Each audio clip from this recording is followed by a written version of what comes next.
welcome to another edition of the MeG Podcast. I'd like to welcome, as usual, Richard Jeffrey Cook and Matt Hayward to the podcast. It's your usual team, so hello, chaps. Hello, everyone. Okay, so in this podcast, we're following on from the last one because we got some really positive feedback about the Battle Refights podcast we did last time. So this time we thought we'd have a discussion about a specific battle and how we might go around doing a refight of it. So maybe putting some of our thoughts from last time into action and looking at the actual practicalities. You're safe. We're not going to run you through a whole battle or throw a big long video at you to bore you. This is a discussion of how we would set it up. Richard suggested that we do the Battle of Dorylaeum from the First Crusade, which is between the First Crusade, obviously, and the Anatolian Turks as the Crusaders set out from Nicaea after capturing that on their way to cross Anatolia to get to the Holy Land. I think it's worth mentioning that this was a battle that was used at one of the early Society of Ancients battle days as well. Which is quite a few years ago now. I recall went extremely well, and it was a very popular choice of battle. So is that right, Richard? It was a battle day battle, wasn't it? Yeah. It was fought on the Saturday, the 17th of June 2006, as the Society of Ancients battle day. 17 years ago. Pretty Good much. grief. Oh dear. I'm definitely feeling old, but I did go to that one, and I do remember it was great. There was a lot of interest in that one. So hopefully the battle will translate well as a MeG refight as well. I'd just like to say for the listeners, this isn't something that we've got a script for that we're going to read from.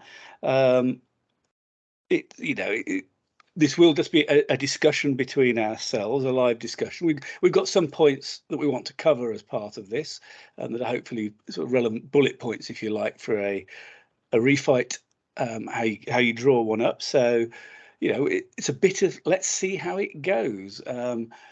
I'm trusting Richard especially will keep us on topic. And I won't waffle away too much and go down all sorts of rabbit holes, because I think in these sort of discussions it's very easy to do that. So we'll stick to the core of the battle, and how, as I said, how we would refight it. So first up, I'm going to ask Richard if he would just give us an overview of how the actual battle went, according to the sources we have.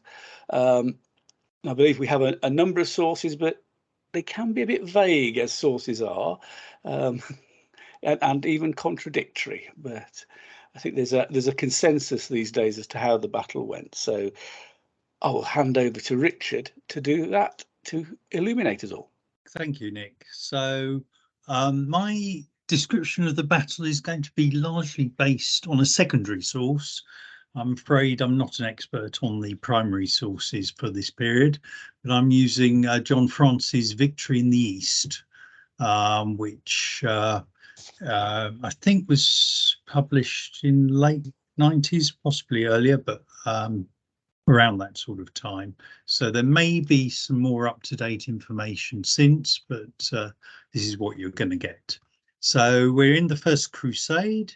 As Nick has already said, the Crusaders had already besieged and captured the city of Nicaea in sort of northeast Turkey, I believe, northwest Turkey, apologies, I believe, and were heading out further south and east to head towards the Holy Land. The city of Nicaea actually was held at the time by the Seljuk Turks under, and I'm almost certainly going to pronounce this wrong, Kilish Arslan, who was the Sultanate of Rum, Seljuk ruler of this period. So this is just as the this is before the proper Sultanate of Rum period. This is when the Beyliks were starting to declare their independence after the collapse of the Great Seljuk Empire. So in MeG terms, we're looking at the army of early Turkoman Beyliks, which I believe is army number 5107, if you follow the army lists. And the first Crusades, I think, is 5109 from memory. So the Crusaders were sort of aware that they were facing a Seljuk army in the area, and they decided to march ahead in two groups. The first group was largely consisted of Norman French and Italian Normans, and they were the vanguard, and they were ahead of the main force, which consisted of Southern French knights, German knights, Low Countries as well. So the Crusader vanguard arrives pretty much at dawn.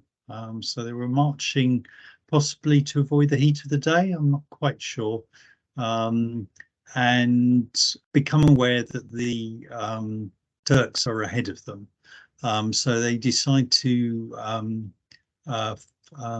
set their camp, and we know that essentially they were in a sort of valley with the valley continued, say north-south, and they approached from the west to give a rough view of the battlefield.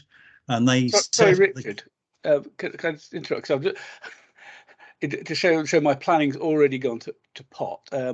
Just for the listeners, I've extracted the illustrations of the battle from the book Richard mentioned, Victory in the East, and these will be part of the supporting notes on the blog for this. So as Richard is talking about, you could refer to these maps as well. Apologies to Richard, I meant to mention that before we started and was so keen to get into the description of the battle, I completely forgot. Anyway, sorry, back to you, Richard. Okay, thank you, Dick. So yes, so the Crusaders set their camp up, and we know that the camp was positioned on the edge of some swampland or marsh, and that helped at least to prevent a part of it being attacked. But at this point, the Crusader vanguard is facing the Turkoman army. In terms of numbers of the vanguard, it's not absolutely clear, but France gives the idea that the total Crusader army probably had about 7,000 knights, and probably some 2,000 or so were in the vanguard, along with a significant number of foot. France gives the number of 14,000. Now, how many of those 14,000 were actually decent fighting men, and how many of them were sort of pilgrims or camp followers or whatever, is very much debatable. It's probably worth saying that most of the Crusader foot were probably spearmen. They definitely had some missilemen, crossbowmen and the like, but it's interesting that in the accounts of the battle, the missilemen don't seem to have the edge on the Turks. If anything, it seems the Turks were able to strike pretty much with immunity. So what we're looking at here is probably, say, 2,500 knights and possibly 3,000 to 5,000 infantry, most of whom are not effective shooters. Set against that, the entire Seljuk army probably was in the region of 7,000 to 10,000 maximum. So at this point, the size of the vanguard and the size of the Seljuk army is probably equivalent. The rest of the Crusader army is still several miles away, and probably consisted of a further 5,000 knights, probably a few lower than that, and considerably more assaulted foot as well. And in between the two forces, there were probably a whole load of stragglers who set out at the time the vanguard left and couldn't keep up and were some way between the two forces. Interestingly, as we'll find out later, it took 6 hours for the main force to arrive, which, since they were reportedly only 2 miles away, seems quite a long gap. If you've got a messenger, they've got to travel 2 miles to get back to the main force. The main force has to get itself organised. You've then got to ride, if you're mounted, which 2 miles to get back. You don't want to overtire your horses, but even so, it's clear that the force took some time to get going. When the Crusaders had deployed, this was sort of 6-7 o'clock in the morning sort of time. The Turks seem to have been largely to the south of the Crusader army in the valley, but we do know that some of the Turks were actually up to the northeast. North, I get that wrong again. Yeah, no, I'm right this time, northeast. So the Turks have already sort of partially surrounded the Christian army. It seems that the Turks were certainly aware that there were other Crusader forces likely to come and reinforce the vanguard, and it seems their plan, as far as we can figure it, was to try and strike at the vanguard and defeat the vanguard before the bulk of the remaining Crusader army could reach the battlefield.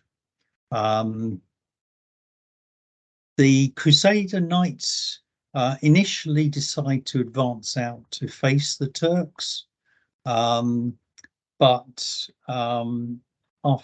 very quickly sort of seem to have decided that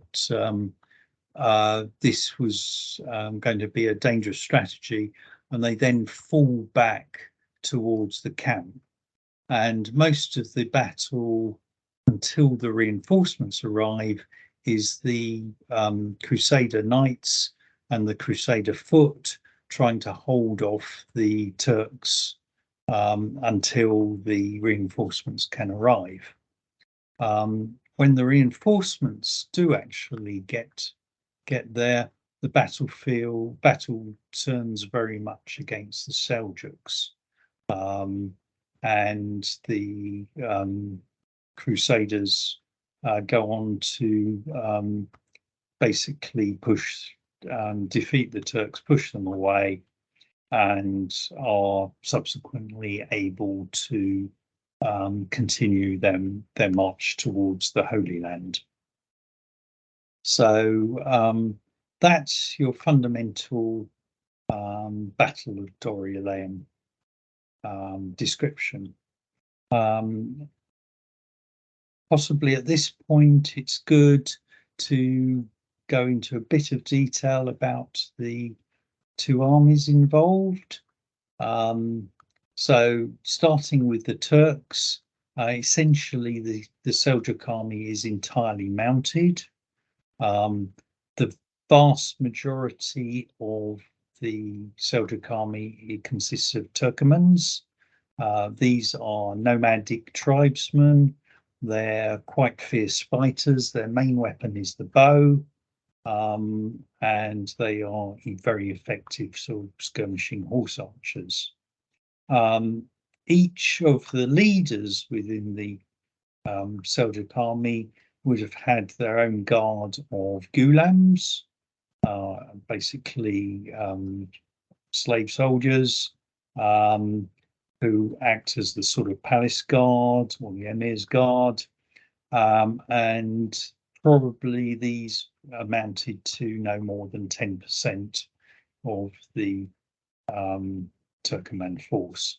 As well as Kilik Arslan, the other main commander we know of is the ally, who was the Emir of Danishmend, which was another one of these beyliks, and whose name, if I can track it down, of course it's never on the window that you want it to be on, was Gazi Gumushtigin, and I probably horribly mullered that one as well.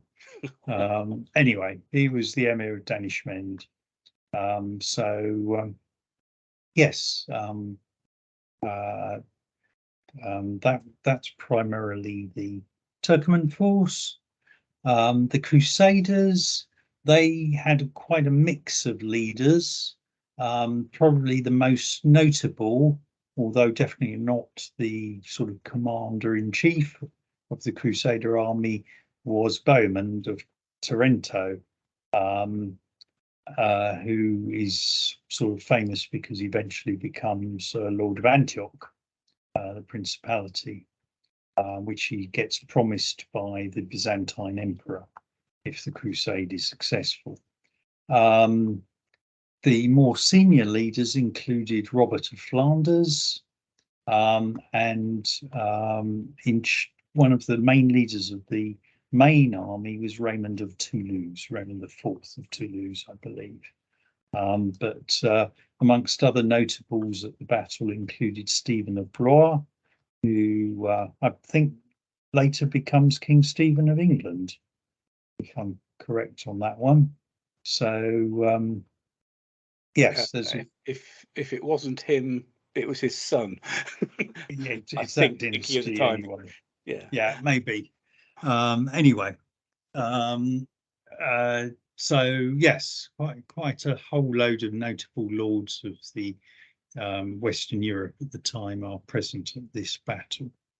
The Crusader army itself really falls into knights with their accompanying sergeants, who are mounted lancers in the Frankish fashion, and a whole load of foot, some armed with crossbows and other missile weapons, but not particularly effective, certainly in this battle, and the vast majority probably being spearmen, who are there to follow their lords. Along with that, you've got a whole host of pilgrims, varying from sort of very fanatical to sort of followers, and just genuine sort of camp followers who are there, merchants or whatever, to make money and sell things to the Crusaders as they're marching along. So that's your two forces, and probably at this point good to pause and think about how you might want to refight that battle. Yeah, thank you very much for that, Richard. That's there's plenty of things to think about in this, you know. So just thinking about the two armies, in terms of refighting this very much sounds to me as we've got the Turkish army, which is wholly on table. It's going to be all there from the start. We've got the Crusader advance guard, which you've just outlined for us, and then although there's quite a large force marching behind them, the force that's 2 miles away, it's only the cavalry component that gets involved in the battle, if I'm right. It's certainly only the cavalry the mounted component that we hear of from the sources. From this main body coming up Yeah. in support. It's possibly worth mentioning that we are aware that there were Byzantines accompanying the First Crusader army, and they'd been sent by the emperor, possibly to help the Crusaders, possibly to ensure that they kept going. But interestingly, none of the primary sources, I believe, actually make any mention of the Byzantines, but they were probably acting as scouts, but probably under instructions from the emperor not to get involved in any fighting if they could avoid it, leave the fighting to the Crusaders. So probably not worth representing the Byzantines on the table. It is interesting though that the one close to primary source that makes a big deal of the Byzantine troops being there under Tacitus, I think his name was, is Anna Comnenia, the emperor's daughter, who writes the history about 50 years later of the First Crusade from the Byzantine point of view. And if you read the passage that she writes about the battle, it's very much that the Byzantine troops with their Frankish allies turned up. But what is interesting about her very brief outline of the battle is she suggests that the Turks attacked precipitously because they thought the majority of the Franks were in the vanguard. And so they launched an early attack rather than waiting for the rest of them to turn up. She also makes a rather snide comment, I think it's about Tancred, Berman's nephew, making a rather impetuous charge and getting himself badly wounded and having to slink back to the army and say, oops. Well, that's just being a Norman Italian at pretty much period, basically.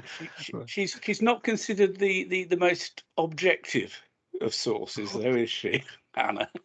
Not at all. But what is interesting is her general description does seem to fit with the Frankish descriptions of what initially happened. So you can't yeah. But yes, So I was going to say, as a bit of an aside, I also remember, I can't remember if it was Tancred or Bohemond. She seems, if I'm right, she seems to veer between slating them off, whichever one it is, off as a crude Western barbarian, but does appear to have a bit of a crush on him. I think it's Tancred, and admires him, especially physically, as a tall, blonde hunk of a man. Yes, I think that sounds more like Bohemond, but it was one of them, yeah. So I think Anyway, I would also recommend, although this is probably not the most primary source you can get hold of, is Alfred Duggan's book on Bohemond, which is an excellent piece of fiction and includes a description of the battle. Focusing largely on the role of Bohemond, surprisingly. Okay, well, yeah, for the listeners, we will put some recommended reading material up on the notes as well. Obviously, this will probably start with John Francis' Victory in the East, but some other stuff. I will make sure I put Duggan's Bohemond book in there as well. But yeah, just on that, there's absolutely shed loads of Crusade stuff out there. Although I think it's probably fair to say that most of it tends to concentrate on post First Crusade, at least the stuff I've seen. So, but it's well worth having a dig around. But we will put some notes on that.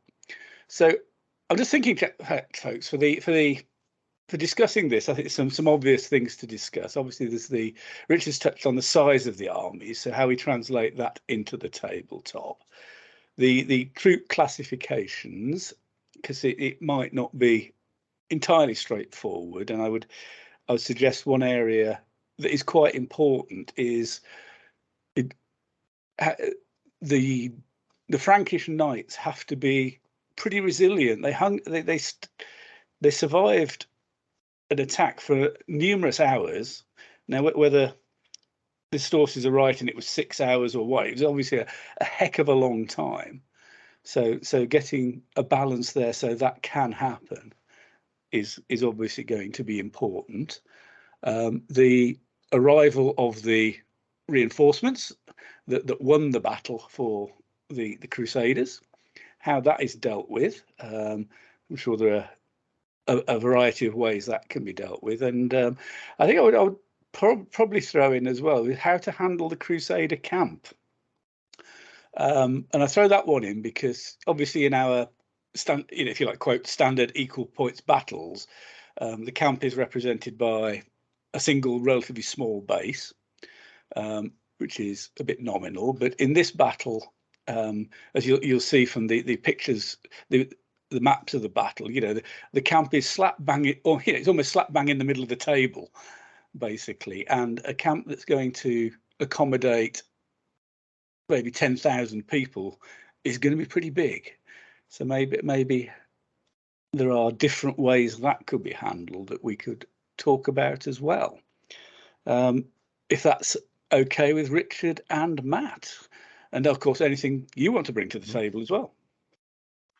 Shall we start with the camp? I've got a few ideas.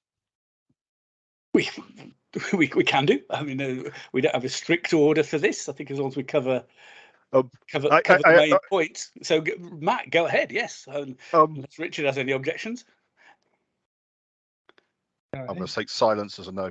He has no objections. He was fumbling for the unmute.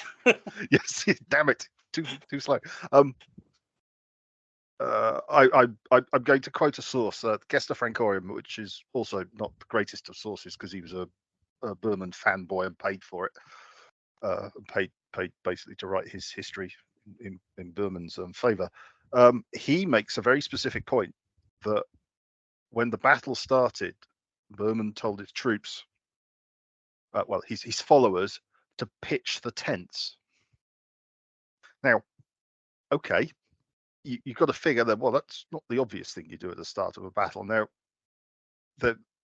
I discussed this many years ago, and there is the theory that in creating the tents, they created dead zones, basically cover, belaying wires, whatever you want to call them, basically turned it into a very nasty bit of difficult going, which caused problems for the cavalry when they broke into the camp because there was a lot of fighting in the camp, apparently. So I would suggest that the camp is actually a very big bit of rough or difficult concealing ground rather than a camp in its traditional sense.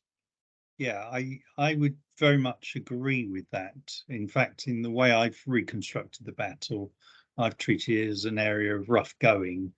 You can imagine, I can't remember who does it, but in the later Crusader battle, I know they actually sow a field of tent pegs, basically, I think that was one in the Third Crusade from Richard I of England. Yeah, there was definitely. You could imagine tents with all their ropes and being a sort of big obstacle for cavalry, and it sort of makes sense if you can, as if you've got infantry missile men or whatever, that you can use the camp, that use the tents sort of as ambush zones and generally disrupt the Turkoman cavalry. So yeah, I'm sort of tend to agree. I think using the camp as an element of terrain is very much a way to go on this one. So if I'm hearing both of you right, it wouldn't actually be a camp in the normal MeG sense, and would you have, if the Turks break in and in some way there's a central point or something at which point the normal cab tests for loss of a camp kick in, or would you just not use that mechanism in this case and just reduce it to this big area of massive hastily pitched tents and guy ropes and who knows what and people defending it, and it's just a big area the Turks can get sucked into? Yeah, I certainly wouldn't treat it as the MeG rules would normally treat a camp. The problem you've got as a Turkoman commander, I suppose, is that your natural instinct of your tribesmen is going to be, once they get to the camp, they're more likely to try and find some loot and bugger off away from the battle than they are actually to carry on fighting the Crusaders. For the Crusaders, it's almost a win-win in the fact that if the Turkomans start getting into the camp, they're in an area where you can actually fight them quite effectively, and B, they're probably as much focused on looting as they are actually fighting you, so they're actually probably more vulnerable at that. Certainly compared to being out on an open plain where they can shoot their arrows off and then evade you to their heart's content almost. Yeah, certainly my understanding from reading about the battle is, so some Turks did attack the camp, they broke into it, there was fighting in it, but then you hear nothing more about it. which suggests that any looting they did was on a fairly minor scale, and as I say, I suspect anybody who was successful in looting the camp probably buggered off with whatever they could get away with and took no further part in the battle. So you could start creating special rules that if they're in the camp, they sort of get some sort of victory points, but also can take no further part in the battle, perhaps. Yeah, I mean, I suppose because we are talking about trying to recreate this battle, you need an incentive for some of the Turkmen to go into it, don't you? Otherwise, if I was there and go, well, I'm not going to, I'm going to go, that those troops that are starting essentially sort of behind and to the side of the camp, looking at the maps for this, you just bring them to go and shoot up the Crusader Knights. So what's the incentive to get the Turkmen to go in, or the player to send them in? See, I wondered whether the stragglers that are supposed to be coming in behind the vanguard shouldn't be classed as a mobile camp. Ooh. And the objective of the Crusaders is to get that into the rough going. Because my concern with the battle as it is there's no real incentive for the Crusaders to come out and fight. Well, to some degree, that's the point of this battle, isn't it? For the vanguard, it's hang on until. But initially, they had to go forward. From what Richard said, they chose to go forward. Perhaps that was actually a foolish move. And the one way you could create it so that there is an incentive for the Crusaders to initially go forward is to slow down the approach of the Turkmens, because in MeG, if you don't advance, your opponent potentially can do double moves and get quicker around your flanks and so on. So potentially one reason for the Crusaders to initially advance is to prevent that double move, but then they've got to fall back again, or else they're going to get surrounded potentially by all these speedy Turkmens. So I mean, to me, this also raises the question of sort of how big a table and what sort of scale you're putting it on, because the edge of the world doesn't really exist in this battle to some extent. So my own preference here is actually to fight it as a Pacto battle, but on a sort of full-sized normal MeG table, so 6x4 table. Oh, wow. 180 centimeters by 120. So if the Crusader Knights start going off into the middle of nowhere, they're potentially easy prey for horse archers to come around their flanks and start shooting multiple shots. Yeah, I think whatever size you decide to fight it, I must admit, I was coming at this thinking, oh, we'll have a huge table, and lots of figures. But I mean, there are plenty of options for doing it. But I think it's an important thing, isn't it? That this battlefield is very large compared to the number of troops. It's not as densely packed as we have in our normal equal points games. So if you were doing it, it's what might be Maximus-ish scale, you're going to need a pretty damn big table.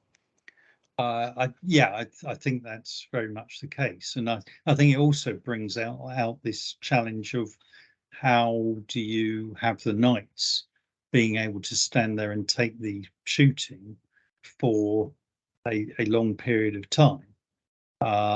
And one of the ways I've tried doing this is actually to make the units of Turkomans just in a pacto scale as being single elements.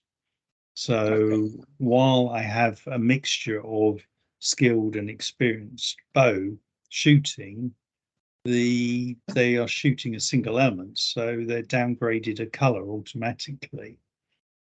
This is the pacto rules. Yeah. And of course, the knights and sergeants are classified as superior.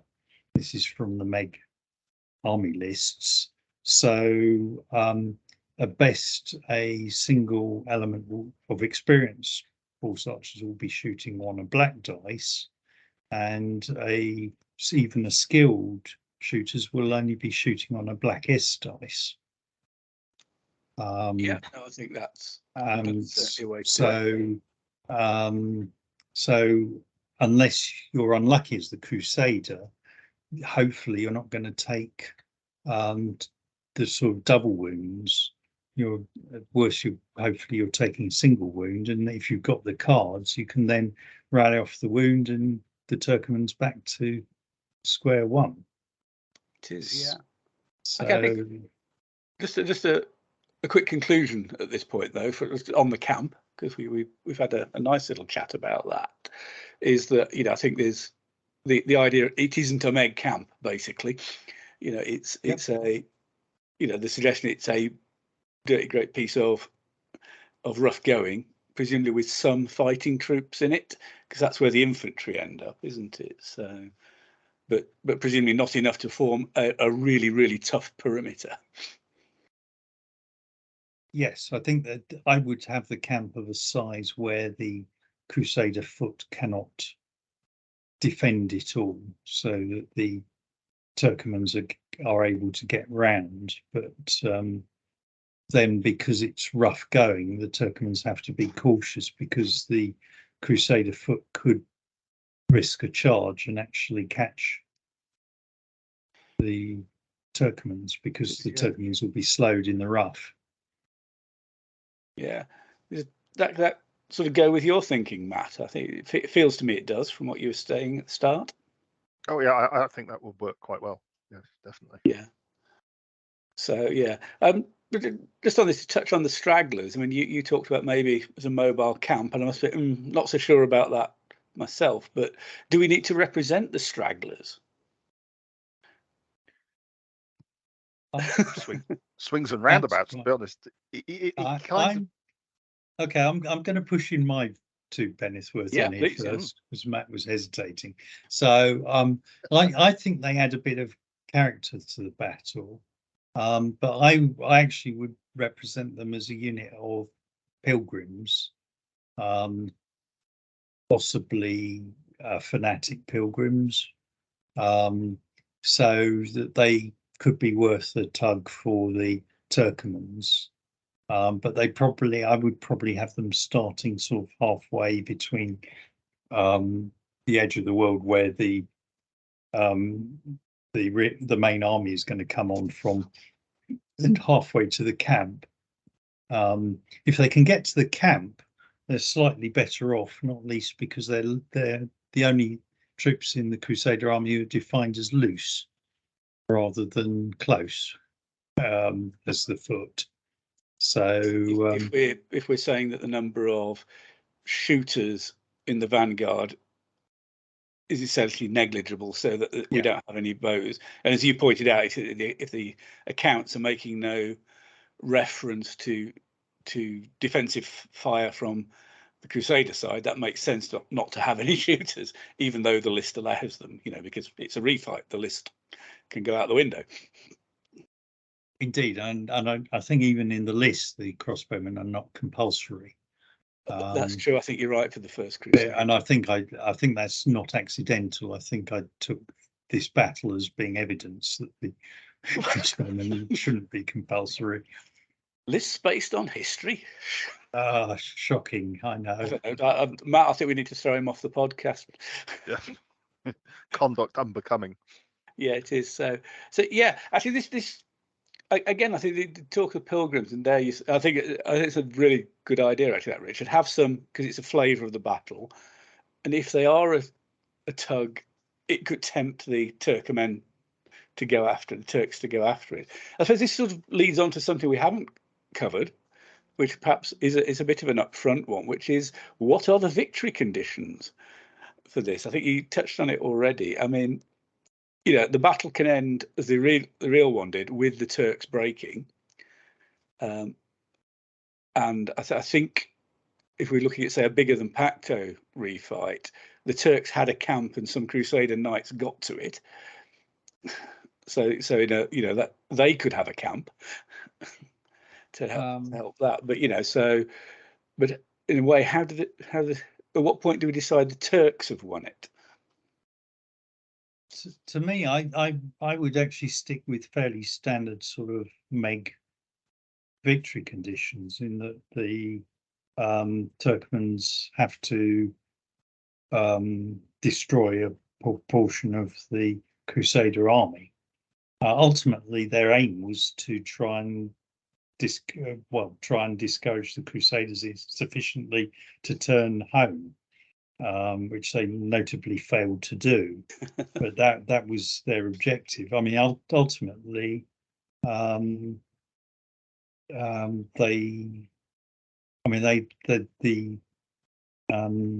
Seljuk had lost the capital. Nicaea was the capital of the Beylik, Kilic.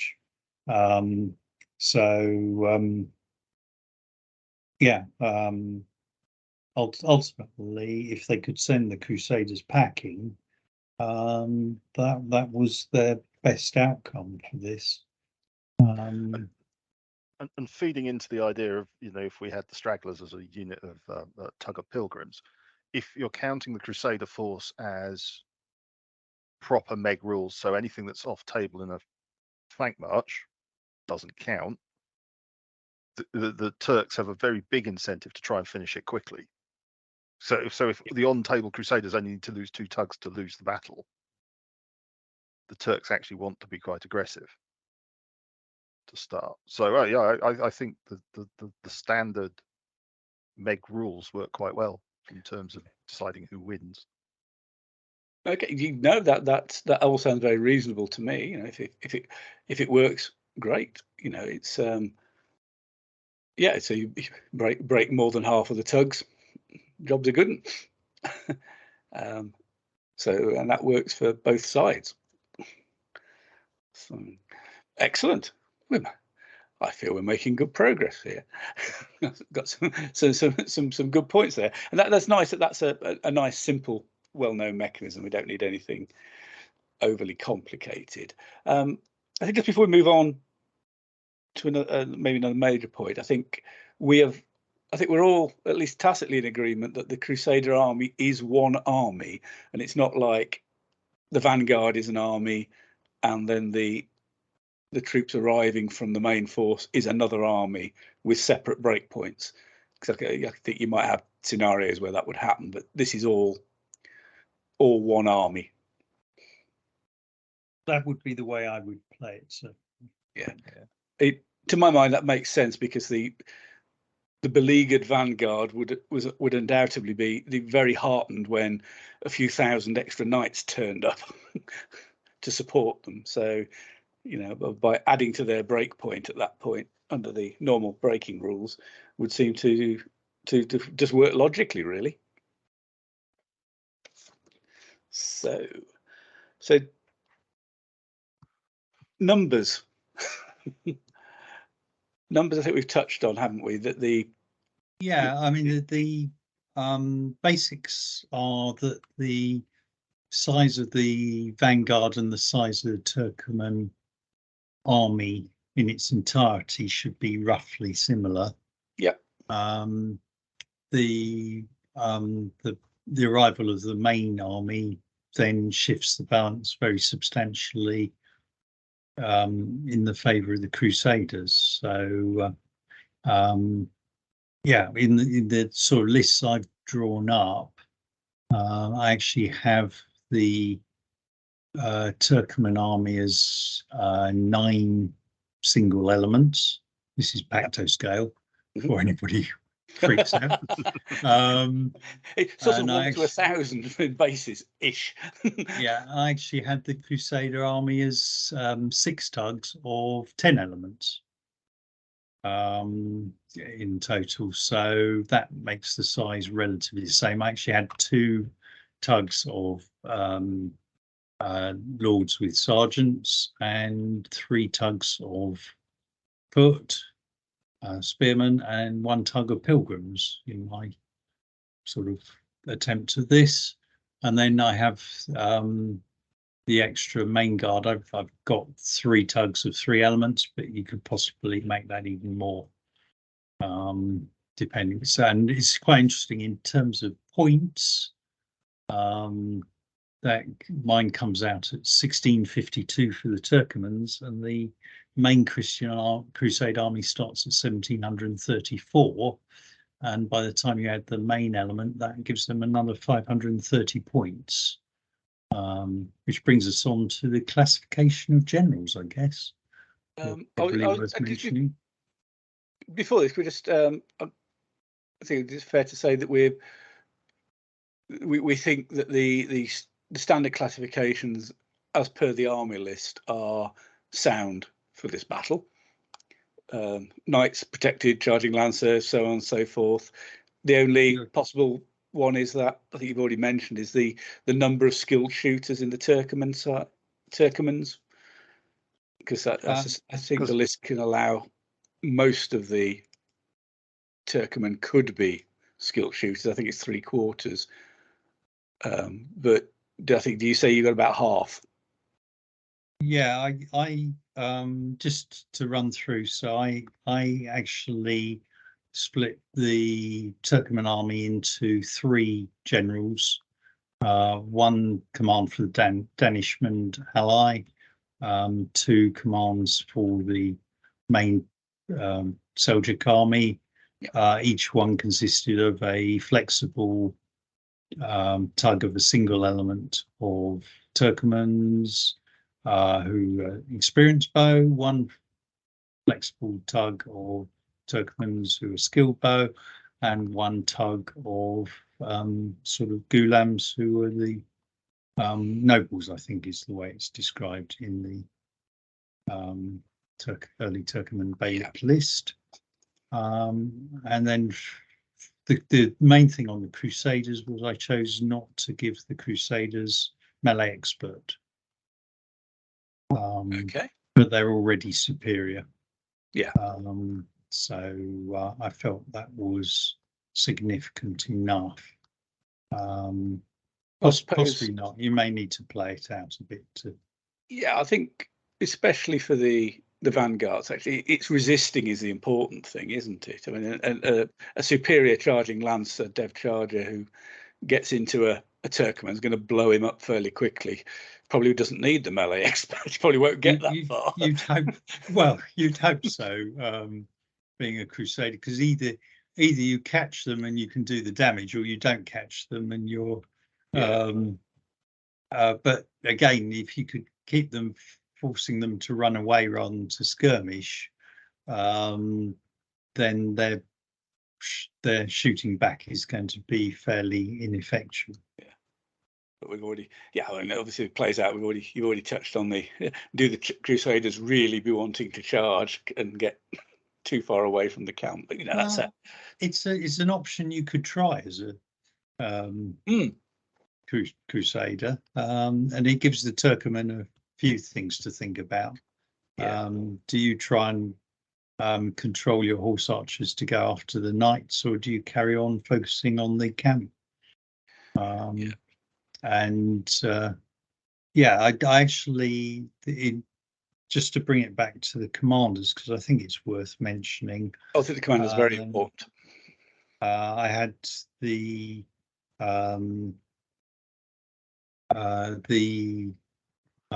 Turkmens I had as competent generals, and on the Crusader side I had two commanders with the vanguard, one of whom was Bohemond, who was the talented, and the other two I left as competent. Yeah. They're negative on both sides, the generals at this period, and I don't see any reason to change that. Yeah. Matt, any thoughts on those points? No, it's all pretty sensible stuff, I think. Yeah. I mean, I think the commanders is something you need to think about with these sort of refights. And I must admit, I've been pondering this on and off since we agreed to do this one. And I've been I think Richard's actually been very clever in starting from a sort of pacto point of this. I've been thinking megalomania,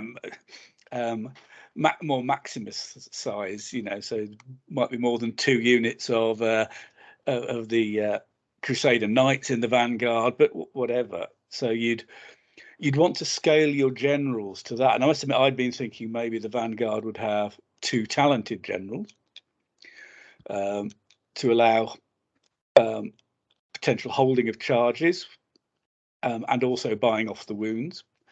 So because that coupled with the superior resistance against any skilled shooting, you're hoping to only have wounds, not base losses. So buying them off. So having enough cards with the generals, I think, to allow the Crusaders to survive a long time, which is, we said a couple of times, is a real feature of this battle, and does need bringing out, because it has vaguely reminded me actually of something from that battle days has popped into my head, Richard, because I remember one of the refights, the people who refought, and I can't remember which rule set it was, had basically decided, because under the rule set they were playing, that the Norman knights couldn't hold out long enough, that the sources must be utterly wrong, and it was a very short time before the main body knights turned up. You can argue about the number of hours, but the sources do make it pretty clear it was an extremely nerve-wracking, and it was definitely multiple hours. So we have to arrange our army compositions that is a possible result. So I think with a bigger scale battle, I would probably go for at least 2, depending on just how many units and figures you've got there, 2 talented generals in that vanguard to do that. But I think on the scale you've gone for, talented and competent, why not? Yeah, I mean, it's one of those things you can play about with and see what works. Yeah. And of course, you could have more generals. In fact, I would encourage any people out there who want to give it a go. Even if you don't have the forces, it's easy enough to draw up some cardboard bases or whatever for the various units and have a go at trying it with MeG Pacto. Because I've got some in front of me, I'm thinking you could probably use post-it notes, quite frankly. Certainly, perfectly possible. Yeah, to push around the table. So, but yeah, I think this as a sort of a general point for refights, I think in MeG the generals could be very important as how you classify them. And I suppose again, it's with the Turkmen, the Danish Mendids were allies, and I don't see any reason why you shouldn't have the potential for hesitancy at the start of the game. Personally, that's certainly an option, and equally, you could have rules on when the main army is going to arrive. either on a fixed particular turn or perhaps on the basis of the drawing cards. I know I played, it was actually Battle of Bosworth Field, where I actually had the French and Scots arriving on the basis of a single red card. Yeah, I remember that. Equally, I've tried mechanisms where you have to draw so many yellow cards to before, rather than the usual red requirement to or you can even, I've even done it on a point system where you get 1 point for a green card, 2 for yellow, 4 for red, and you have to reach so many points before your force arrives. It is, yeah. And again, coming back to this specific battle, I think I would suggest that whatever you come up with, and maybe we'll just touch on the pros and cons of different ones in a moment, it's you almost want the, if you like, the average result will be a few turns into the game to allow that pressure on the Vanguard Knights, especially allow maybe those flanking Turkmen to be trying to get into the probe into the camp as well. So I suppose one of the things is, I don't know, Richard, if you've got any thoughts on the pros and cons of setting a fixed time. I think there's a lot of merit in setting a fixed turn. The only thing I'm always slightly nervous of, if it's absolute certainty, is players can start to adjust their play because they know the force is definitely coming on turn 6, for example. So maybe you want a little variation. So maybe that it could be the turn 5, turn 6, or turn 7, perhaps. But I wouldn't want a huge variation. I think if they arrive too early, I think the battle's not interesting because the Crusaders should just overwhelm the Turks. And if it arrives too late, I think it's probably less interesting because the Turks have a better chance of doing the shooting damage and winning out. So I think it's getting that balance right. Might have to play test it a few times to reach the right point. Yeah. Matt, any thoughts on this one? The only thing I was going to say is, I mean, the battle is not quite symmetrical, but you could actually use it as a surprise on which side the flank march is going to turn up. So the Turks in advance can't, as you said, adjust quite so well to where they know it's coming, and also if they're not aware of the precise turn that it's going to turn up, it's a fixed place, but you don't know when. Because there is a reference to drumlins, which are low hills, and it does seem that at least part of the main army did surprise some Turkmens by actually appearing on the through these drumlins. So perhaps you could pull a surprise on the Turkmens by having 2 or 3 random points at which the main army arrives, rather than or maybe you could to use the example you've already described about your Pacto reconstruction. I think you said there were 3 units coming on with the flank march. So the reinforcements, it's not flank march really, is it? Perhaps you could say that you have an option for one of them, because it was only a part of the reinforcements. To at the point the main part of those reinforcements has come on, maybe at that point that you draw a card for that one unit, and on a 6 it appears on the flank. If you have a player playing the reinforcements, they nominate on turn 3 where one of their units is going to arrive, so that they have some element of planning involved. it is. Yeah. Or you allow the bishop, who's the guy that went through the dummies, It's Adhemar, I think it was. Adhemar, Um, a pew. the pew, was it? We Yeah. probably Yeah. French. Yeah. Yeah. Yeah. We mangle another language. Yes.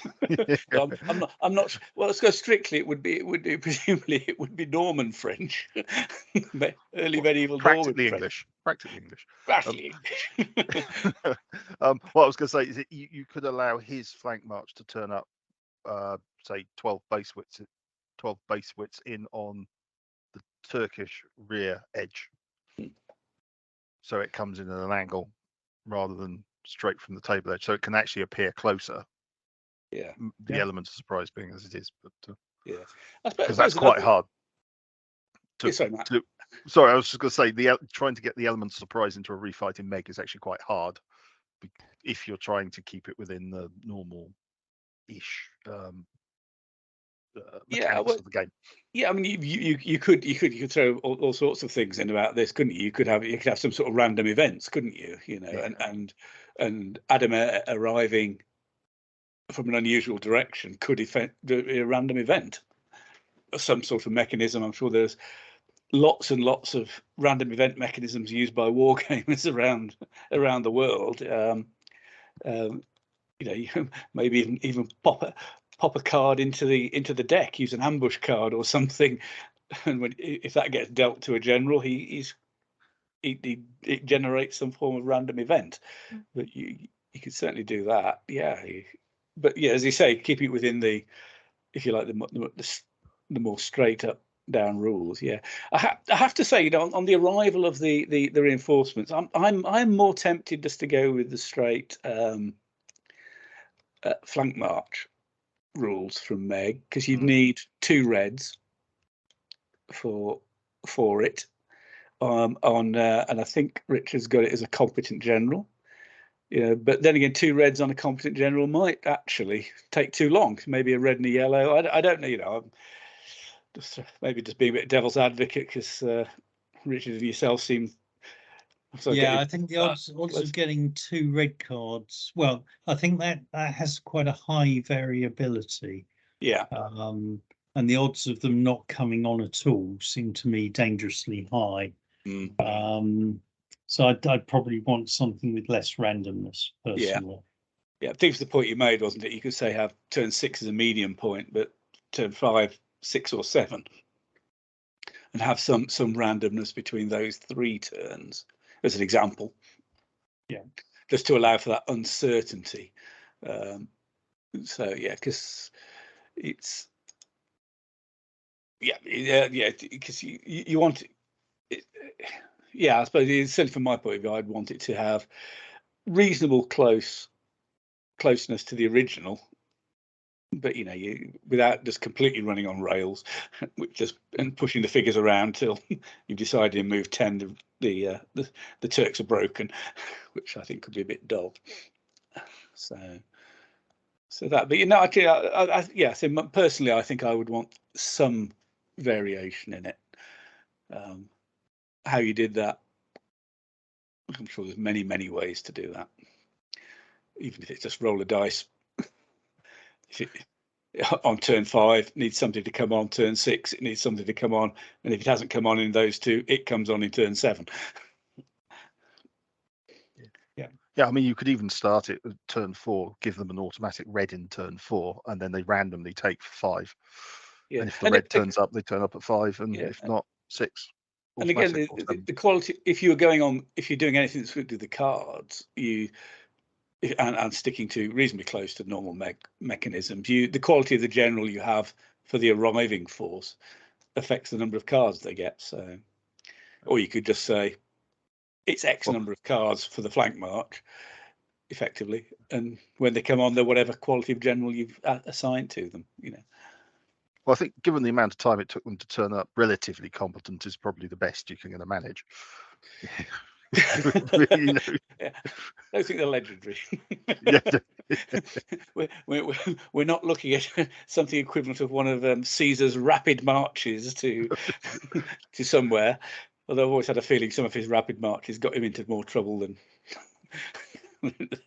But you know, it's It is, yeah. No, I think that's really interesting one. I think you could do quite a few things around that, and ideas about coming on from a different direction just to break we know they're coming on from there. Yeah. Slight digression of point. The more I think about it, Richard's solution to the skilled archery by using Pacto and only putting this is just, I so like that. The more I think about it, the more I think it just works so well. Yeah, well, again, if you were actually using larger units, a more Maximus size, so you could make the units odd, funny sizes. Well, you could make them 4s in Maximus, and that would still have similar sort of effects. Yeah, the problem you have with Maximus is that the odds of getting double wounds sort of get boosted more because you're rolling more dice, so it's not quite as effective. The main reason I went for Pacto was because I just wanted a big area, because it seemed the best way of representing the battlefield rather than being constrained by the table edges. But well, as I said earlier, I think if you did do it in a quote more Maximus size approach, you'd want a pretty big table. It wouldn't be a 6x4. you do need room. Yeah. I suppose another way to deal with the shooting would be to effectively make the representation scale for the knights different, so you get more knights basically than more knight bases. A knight base could sort of be half the number of men that a Turkmen base is. You could do it by having more bases. I think if I was doing it in Maximus, I think first off I'd probably not have skilled bow, so I'd have the Turkmen's as experienced bow, which means you can have plenty of numbers. I think again I'd probably have them in 4s, and I'd probably have a rule that says if they get evade off the table, they can come back on and they aren't counted as lost. So that way the Crusaders don't have the incentive to just drive them off the table, because the table edge is almost inevitably going to be very much closer. Yes. So I think I'd probably do it that way, and then you probably get fairly similar effects. But it'd be interesting if somebody's got the armies to try that out and give it a go. Funnily enough, I do have a First Crusader army. I've got quite a few Turkmen. Perhaps we should try it. That sounds like a challenge. It is, yeah. I think what was really interesting for me out of this, though, is that I said I'd set out to go. We're going to refight a quote big battle, but in some ways, doing it with small units of Pacto is potentially more elegant, actually. It is counterintuitive, but I actually think refighting battles in many ways works better with Pacto, because it allows you to cover the broad sweep without having to focus on the minutiae. I don't think that's true of all ancient battles by any means, but I think it is often the case, probably the same way that DBA was often better at fighting big battles than DBM, for those of you who remember those WRG days. That was very true. So that's really interesting. I think especially with the changes that have gone into the new version of Pacto with the cab tests, especially, it is far more suitable for that, because I think the original version of Pacto, things could just blow up too quickly, and it wouldn't have been so suitable without putting your own changes in. But the latest version works out the box, as it were, or from the PDF. I'll get the advert in now. Pacto PDF is already available from the link is on the MeG Multimec Glorium website. and the print-on-demand version should be out very shortly indeed now. It's just Excellent. going through its final checks, I believe. Okay, so sorry, Matt, after you. I was just going to say the print on demand is actually on my to-do list for Pacto. I love the digital version for Maximus, but I think for some reason I want Pacto to be printed. I don't know why, but so that will be my next purchase. We'll just file that under it's a Matt thing along with yeah. most of so I your can read it in armies a wood with my cavalry.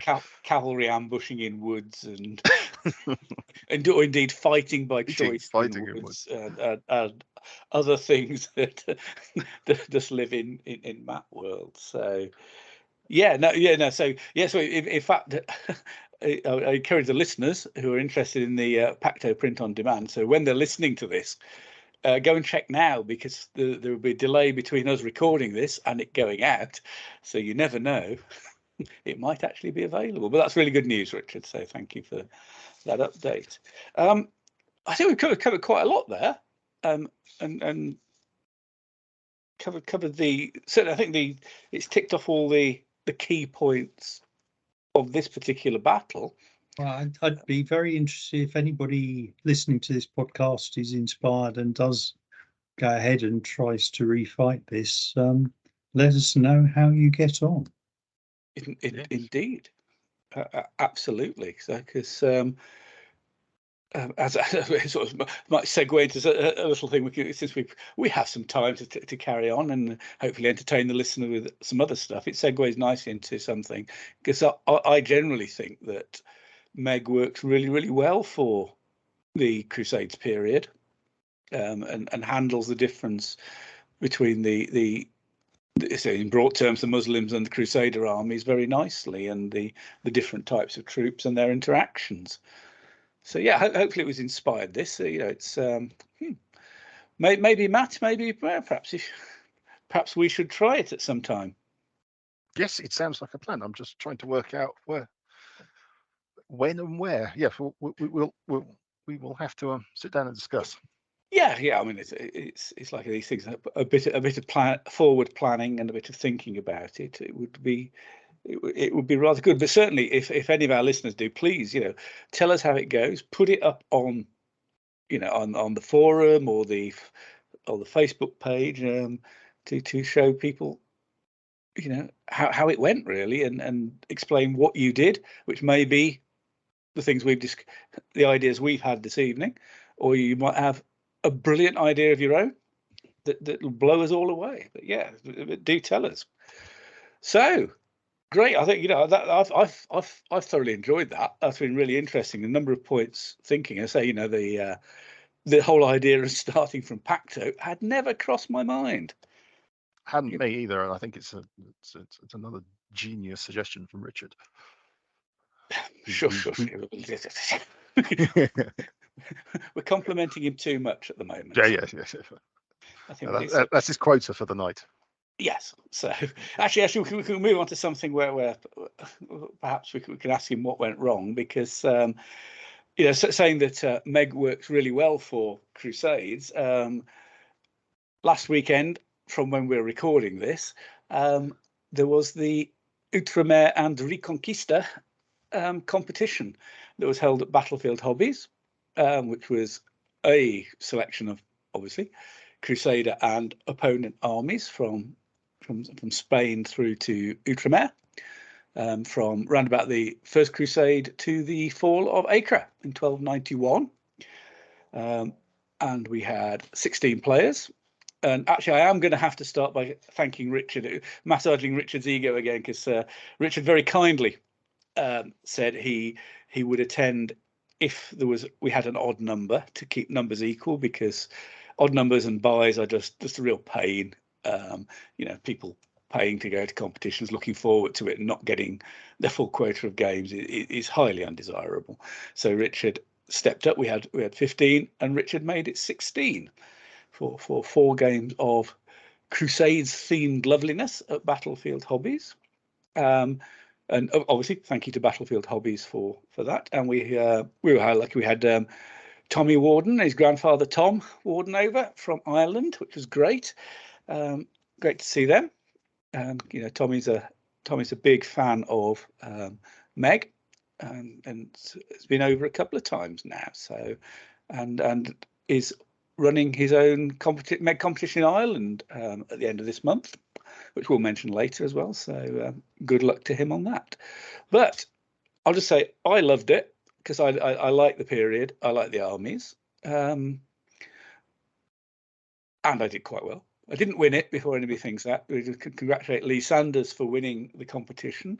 But I just said, Richard obviously was there as well, as I've just said. Matt unfortunately couldn't make it, but might want to make some comments about the armies used because the lists are published up on the blog. But I just want to say, Richard, how was it for you? Because you used North African dynasties. Yeah, I went into the competition with an army that I was more experimenting with rather than expecting it to do much. I went for a pretty simple North African dynasties army: 7 units of spear, 3 units of Arab cavalry, that's the protected long spear type, and 1 unit of Bedouins, flexible long spear unprotected type. And had 3 absolutely cracking games, which I thoroughly enjoyed. Steve Bradley played first off with his later Crusader. I then played I played Robert Brand, and I've completely forgotten. Steve Stead, who was using Almoravid. The 4th game against Phil Powell, nothing against Phil, who's an excellent opponent, a really good, great guy. It's just his Norman Sicilian Knights. I think they charged and they didn't even notice I was there. I felt like a rather inadequate speed bump. I just could not hit with my white dice, and he just couldn't miss. Yes, that was one of those games I really I don't think I did much wrong at deployment. During the game I could have played it better, but I had some horrible card hands at exactly the wrong moment.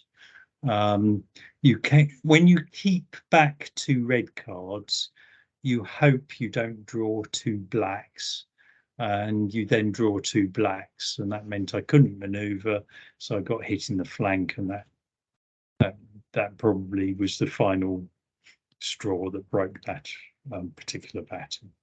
Okay, anyway, it happens. We can go back to Anna Komnena on this one, can't we? And her quote about the Frankish charge going through the walls of Babylon.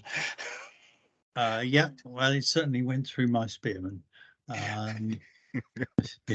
Despite the fact I was cancelling their shatters and all the rest of it.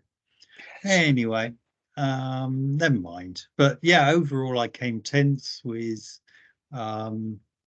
which, to be honest, I wasn't unhappy with. I enjoyed the games. Travelling up from Guildford to Daventry, both on Saturday and Sunday, is quite tiring. 3 of the 4 journeys actually were very straightforward, no problem. Coming back on Sunday evening was an absolute nightmare, getting around the M25, but ho-hum, it happens. It's the M25, as we know its reputation, it can be like that. I think I was going the opposite direction round it to you, and I was luckier. So no, I took a Syrian States army, Zengid, although I don't think I actually used any of the options that were specifically Zengid in the end.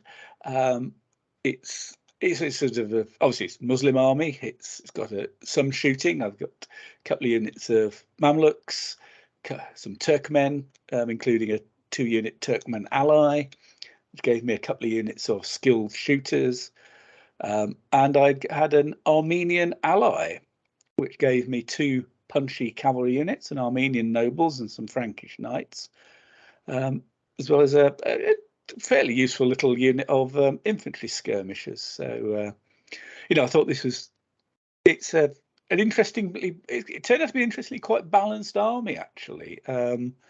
It's got some good fighting stuff. It's got, let's say, a couple of units of skilled shooters, which allow you to concentrate, pour in some really effective shooting at a given point.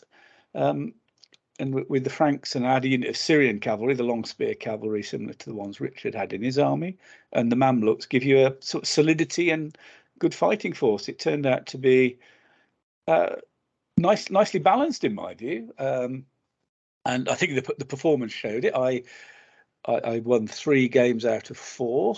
I was beaten on Saturday morning by our eventual winner, Lee Sanders, in a cracker of a game where I got to a flying start and had broken 3 of his units before he'd pretty much damaged any of mine, and then he fought back from behind and broke 6 of my units before I got the 5 units of his I needed. So that was a cracking game, and Lee thoroughly deserved to win the competition using early Crown of Aragon, which is a slightly unusual choice in this, obviously from the Reconquista area. But as I say, I just find this MeG does seem to really work for this. That difference between the hard charging cavalry of the knights and the shooting of things like Turkmen or the Mamluks. The Mamluks being reasonable all-round troops, but do need to wear down knights before they want to fight them. For me, it just works. So I think everybody enjoyed it. So I just wonder. Say Matt wasn't there, but I know he's had a look at the lists that are up on the blog, and just wondered if he'd got any thoughts or any highs and lows. And I'm sure he's going to mention Nigel Emson's Bedouin army, because if he doesn't, I will. You took the words right out of my mouth with that one. That was that's a list that, even by my standards, is quite should we go with insane? Unhinged. Unhinged is a good choice. Yeah, I like that. That implies a certain level of cunning as well as it's God, I can't find the list. Oh yes, it was 13 tugs, of which I think only 1 was armored and the rest were formed flexible, average unprotected long spears. All cavalry. It just. He had the list maximum of the flexible Bedouin cavalry. Sorry. I was going to say legendary professional general as well. Yeah. PBS of 11 and a scouting of 9. I have never seen scouting and PBS that high. Certainly not since Richard nerfed his own Breton army. Oh yeah. I did mean to drop him a message and find out how many times he actually got out scouted in the competition. Because that's just tempting the gods. So yes, that was wow. And there's not much more you can say to that. I oddly think it probably have done better in an open than in a Crusader theme, quite frankly. Oh, really? Crossbowmen around. Yeah, well, there's too many crossbowmen around in the Crusader theme, just to make it really painful. And on that subject, later Crusaders, it is a synergy of a list that is very hard not to like. The combinations in the later Crusaders that you can have, it's very hard to design a very bad version of that list. Although I think I managed it once, but anyway. There's a challenge out there for our listeners. Yeah. Come up with a terrible later Crusader list. They have that combination of hard-hitting knights and very protected crossbowmen. And it makes it a very hard army to unpick. Now, you see, I'm not actually that keen on those mixed crossbow units. I've run over too many of them. Yeah, interesting. No, they do me every time. Every single time. I would personally take separate spearmen and crossbowmen units. Well, that's because you come from a horse archer tradition. Your mind's been warped.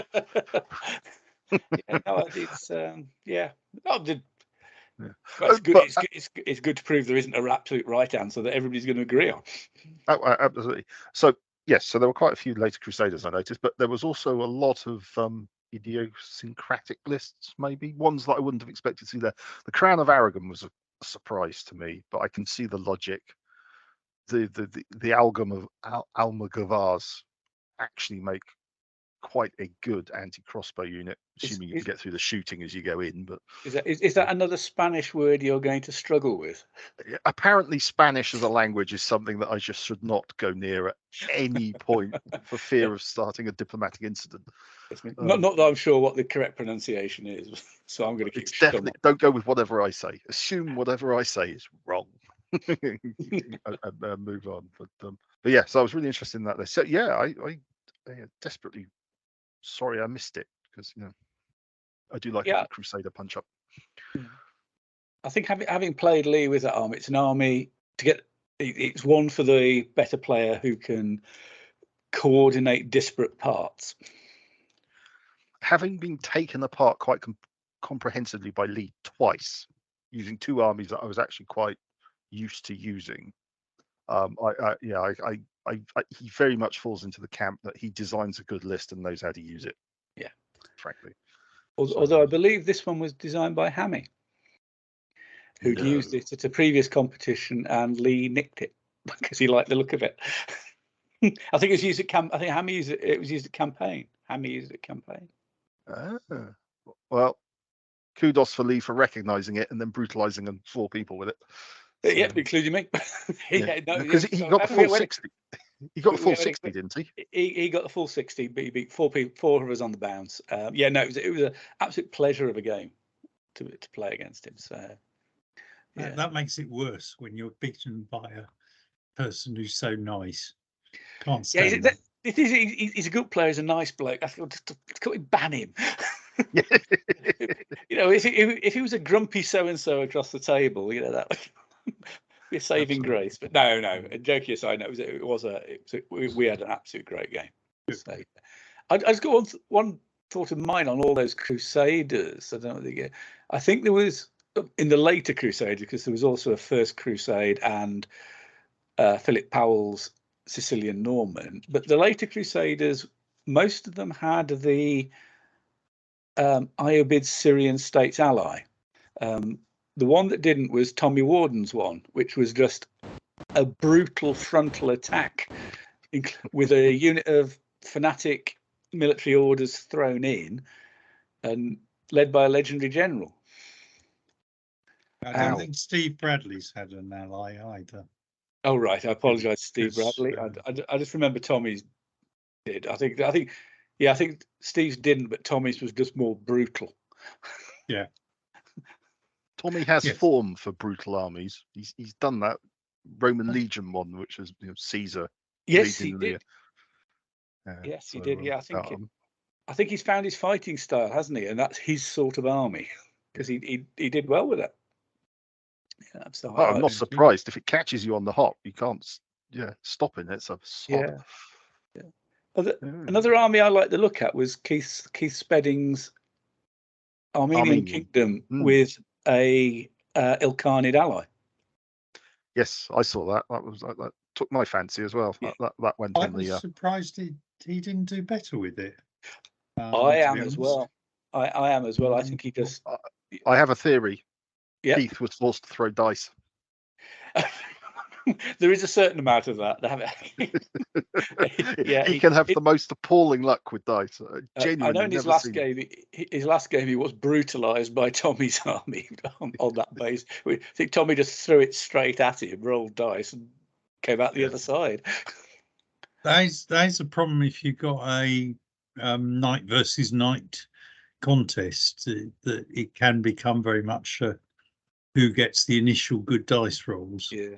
I think on that one, Tommy would have been playing to his strength, because the Armenian Kingdom one, because it's got the ally as well, needs to sort of soften up a little bit, because its punch isn't quite as heavy as a full fat Crusader, and presumably that just didn't happen, despite the fact he's got a good chunk of skilled shooters from the Armenians. Sorry, the Ilkhanids. I think that possibly. And that possibly was where it led itself down. But it's certainly an army I quite fancy trying out, I must confess. Yeah, because I mean, as Matt knows, because we played in the first game Ice and Fire, I've used an Ilkhanid with Armenian ally, which actually is why the Armenian ally went into my Zengid list, because I just copied it straight out of the the Ilkhanid list and bolted it in and went, oh, that's quite good. So yeah. So anyway, Matt, were there any other armies? So I've sort of taken that because we're asking you which ones caught your eye. Pretty much the same. The Armenian one of Keith's was one that I was particularly interested in. I was sorry to see the first Crusader didn't do better. I have a very big soft spot for that army. Although the early Outremer list does a better version of it, I think. Oh, right. It allows you to take a Syrian ally, which gives you more scouting and gives you a bit of shooty punch. So, but by the by, but no, mostly the Armenian and obviously Lee's early Crown of Aragon were my two picks out of that. So yeah, no, I thought it was a nice mix. I suppose one could say, was it 5 or so later Crusades? That's the other thing. Keith, with his Armenian kingdom, played 4 later Crusaders. All his games were against later Crusaders. I think that probably contributed to his lack of success, because his knights just couldn't stand up against those fully armored. Yeah. I did offer him a 5th round to play the one he didn't play.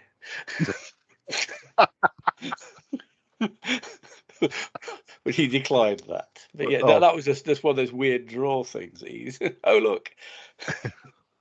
So it's yeah, no, I thought it had some nice variety in there with a good core of Crusaders. Yeah, no, I think it was good. It was a good one. I do like to see a Crusader competition in the calendar. Oh, totally, absolutely. So though I think you should expand it to include the Ottomans and Eastern Europe, because technically that was also a crusade. The Pope even declared it as one. So well, yes, any excuse. And the Second Crusade included the Baltics, I believe. Well, yeah, you could even have an argument that the peoples in the First Crusade started in Germany, because they sort of butchered their way all the way through the Baltics down to Constantinople. So you could. I think because I knocked up this theme. I think I excluded the other ones because a Crusades theme last year had them in, and I just thought, no, don't just copy every competition year after year. Put a bit of variety, and you could maybe do it late. Sorry, Richard. Yeah, add a bit of variety. I think. Yeah, good.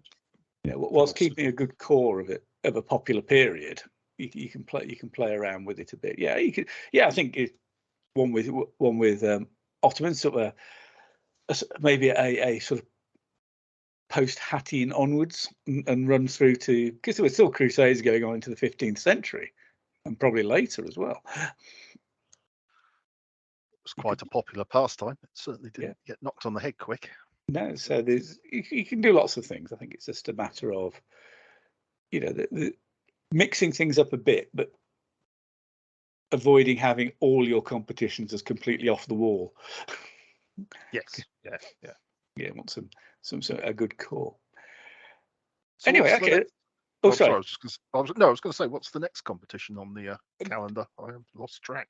Well, the next one is at the end of this month. The last weekend of this month is our 7,000 point 28 mil, 28 mil Magna competition, again at Battlefield Hobbies. As I've said a few times, and once again apologise to Tommy, it's also the same weekend that his competition is running in Ireland, and I know I'm pretty sure a couple of people are going across for that. So if you want to go to Ireland and play 15 mil Maximus, I'm sure there's space there for you, and I'm happy to take late entries for the 28 mil Magna at the end of this month. I'm going to be there. Richard, you're going to be there. Matt, again, I think it's one you doesn't fit in your calendar, does it? No, unfortunately, I'm having a nightmare of a year when it comes to dates and conflicts.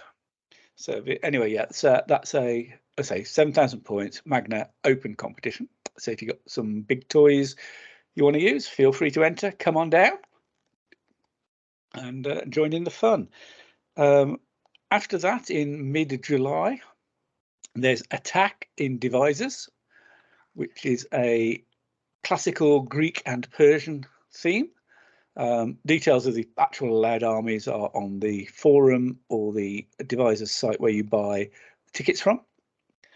At the point we're recording this, I understand there are still a few tickets left, but it's so far proved quite popular. And I think I saw a post saying they'd released a few more. Oh, a few excellent! Extra tickets. Oh, I think I've that's seen good a post news from Aid on that one. Oh, right, So, excellent. I think all three of us are going to that. Yes, I dithered about going. I wasn't entirely sure because I don't have a vast amount of armies to choose. Well, I have two to choose from that. Classical ain't my favourite period, but yeah, I wasn't going to do anything else in July. So, and I also found a cheap hotel room because it has to be said, mid-July in that part of the world, hotels aren't necessarily. Yeah. But I found one for under 50 quid. So within reasonable distance of Devisers, so that's good. So yeah, so if you anybody welcome to that one. And after that, it's then on to mid-August and BritCon in Nottingham. That, I've missed something out, Richard. Before that is Historicon in Lancaster, Pennsylvania. Of course. Which, if we have any American listeners, please, if you're going to Historicon, do come and join us. We're running a Pacto introduction event on the Wednesday. We have a Magna competition on the Thursday, and we have a Maximus competition on the Friday and Saturday.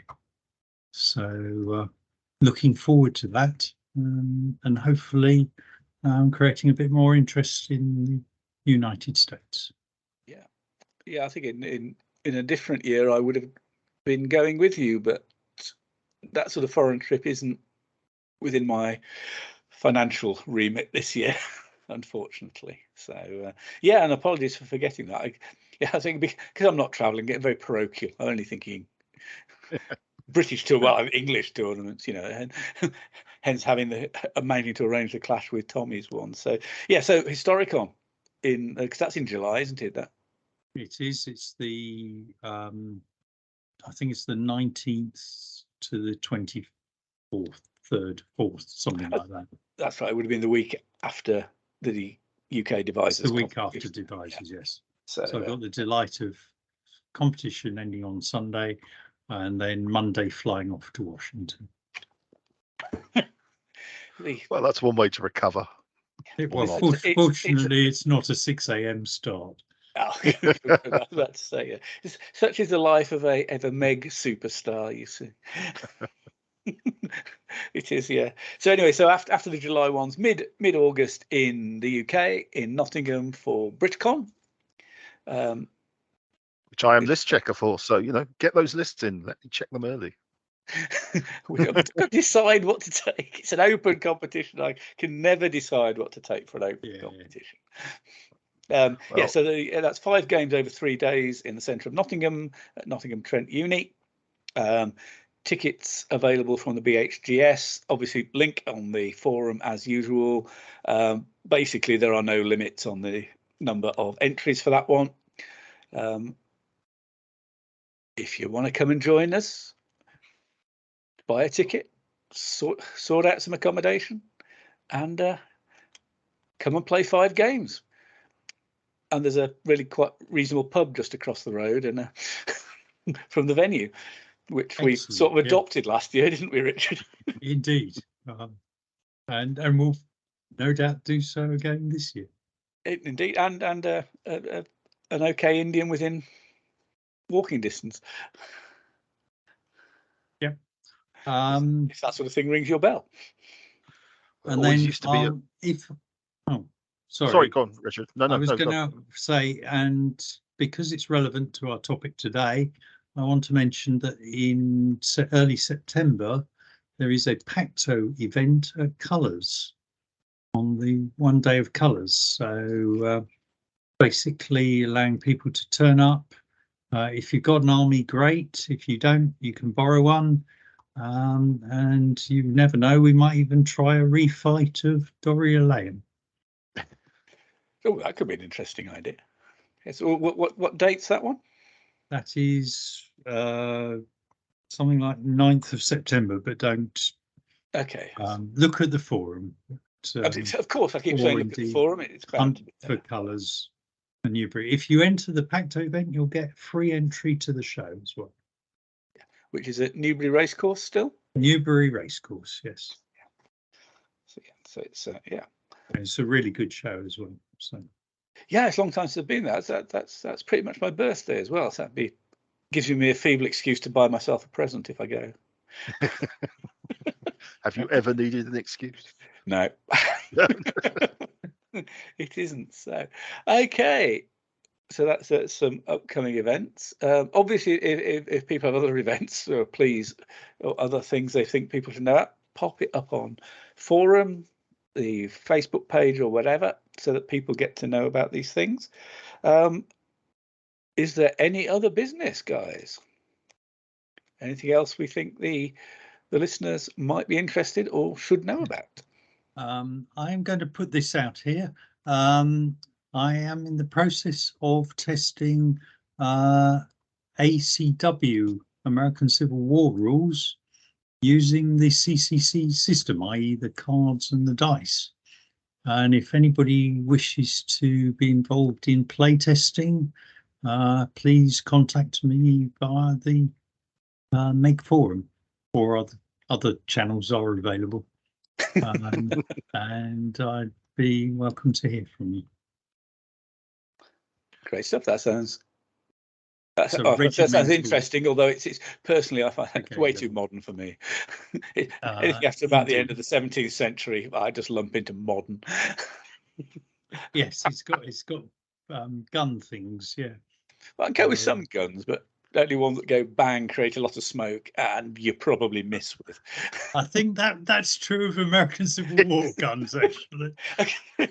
No, I think there was famously they had a regiment that they lined up 100 yards from a barn and shot at the barn, and only 4 out of 100 people actually managed to hit the barn.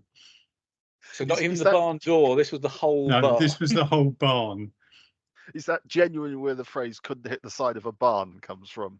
I don't know, but it sort of implies that well, they didn't waste ammunition on training people how to shoot. Whether that was a effective saving, I don't know. There you go. Okay, so anyway, the serious message from that is, if you have an interest in the American Civil War and would like to help Richard using the CCC mechanisms, the dice and the cards, develop a set of rules for that, get in touch with him, and maybe your units will be able to hit the side of a barn, unless you roll lots of blanks, in which case you can assume they haven't. Indeed. Yeah. Matt, anything? Nope, I think we've covered it. My plea for lists from BritCon is out there, so yeah. Good luck for that. Yeah. I'm fully expecting whatever the deadline is 2 weeks beforehand. I'm just going to get them all. I will say in advance that if I do end up going, because it's in flux at the moment, I have already sent my list to Nick, so Nick's already got it. So whatever comes in. Indeed he has, but I suspect mine will be one of those roundabout the list deadline date, Matt. I'll guarantee mine won't be before Historicon. But I think the list deadline is about 2 weeks before, so it'll probably be around about the end of Historicon. the end of July, so we should be good. Okay, I think at that point we'll wrap up. Again, hopefully the Dorylaeum discussion and ideas have been of interest to people out there, get people thinking about that specific battle, and just how you go about creating a refight and some of the challenges and ideas that can throw up. And so, yeah, I think that's it. So I can just say once again, thank you to Richard and Matt as ever, for their participation and putting up with my waffle. Thanks to you guys out there for listening to this.